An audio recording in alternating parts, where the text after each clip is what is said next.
দেশের উদ্যোগে কদমতলা বিদ্যুতের মহকুমা অফিসে আমরা 7 দফা দাবির ভিত্তিতে কোনো ডেপুটেশন এসেছিলাম। আমরা এর আগেও একটা ডেপুটেশন দিয়েছি বিদ্যুৎ দপ্তরে, কিন্তু ডেপুটেশন দেওয়ার পর কয়েকদিন একটু ভালো চলে, এরপরই আবার বেহাল অবস্থা হয়ে যায়। এমনকি দেখা যাচ্ছে ওই বাগনে একটা জায়গায় গতকালকে বিদ্যুতের লাইন তার ছিঁড়ে পড়েছে, আপনার কল করে কমপ্লেন জানিয়েছে, এখন অবধি বিদ্যুৎ দপ্তরের কোনো লোক যায়নি।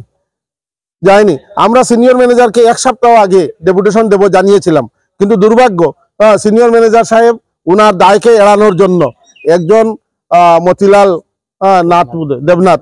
দেবনাথ একজন ম্যানেজার, সহজ সরল মানুষ, উনার উপর দায়িত্ব ছেড়ে চলে গেছেন। উনাকে আমরা বলেছি, উনি বলেছেন উনি আমাদের ডেপুটেশনের বাস্তবতা স্বীকার করে নিয়েছেন। উনি বলেছেন বিহিত ব্যবস্থা উনি করবেন খুব শিগগির। তো আমরা খুব শিগগিরই আমরা ডিজিএম সাহেবের সঙ্গে দেখা করব এই অফিসের হালকিয়ত নিয়ে। এই অফিস নিয়েও অনেক কথা উঠেছে। সন্ধ্যার সময় এই অফিস একেবারে নিত্য চলে।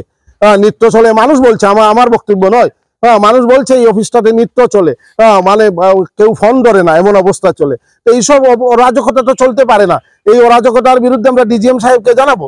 ডিজিএম সাহেবকে জানানোর পরও যদি বিহিত ব্যবস্থা না হয়, আমরা এই 1 মাসের ভিতরেই আমরা এই অফিস একেবারে মানে সকাল 11টা থেকে আমরা ধর্নায় বসবো। উনাকে আমরা ঘেরাও করবো, সিনিয়র ম্যানেজারকে, এবং পাশাপাশি রাস্তা অবরোধ করব। দুটা অবরোধ একসঙ্গে চলতে থাকবে, কারণ আমরা জানি উনাদেরকে অবরোধ করে রাখলে, রাস্তা যদি অবরোধ না হয় তাহলে উনারা কোনো ইনিশিয়েটিভ নেবেন না। তাই আমরা রাস্তা অবরোধ করব, কারণ মানুষের স্বার্থে কথা বলতে পিছু হটার কোনো কারণ নেই।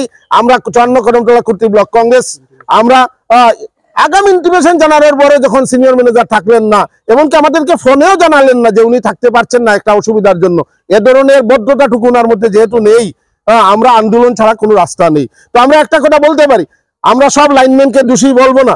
লাইনম্যানের মধ্যে 1 2 জন মানুষকে বলছে যে রাত্রে ফিউজ গেলে তাদেরকে বলা হয় 200 টাকা দিলে এখন এসে ফিউজ লাগিয়ে দেওয়া হবে। এই যে অবস্থা, এটা অরাজকতা অবস্থা চলছে, অথচ কেউ কোনো কথা বলছে না। আমরা বিরোধী দল বসে থাকতে পারি না।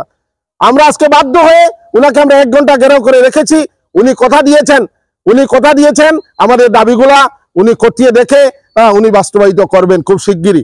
উনার কথার প্রতি আমরা মর্যাদা দিয়ে আমরা উনাকে ঘেরাও মুক্ত করেছি।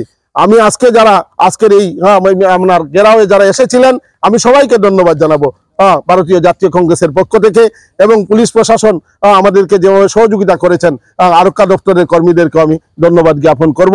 সাংবাদিক বন্ধুরা যেভাবে ছুটে এসেছেন, আপনাদেরকে আমি ধন্যবাদ জানিয়ে আজকে কর্মসূচি এখানে আমি সমাপ্ত ঘোষণা করলাম। জয় হিন্দ। ভারতীয় জাতীয় কংগ্রেস জিন্দাবাদ। 54 কদমতলা কুর্তি ব্লক কংগ্রেস জিন্দাবাদ। ত্রিপুরা প্রদেশ কংগ্রেস জিন্দাবাদ।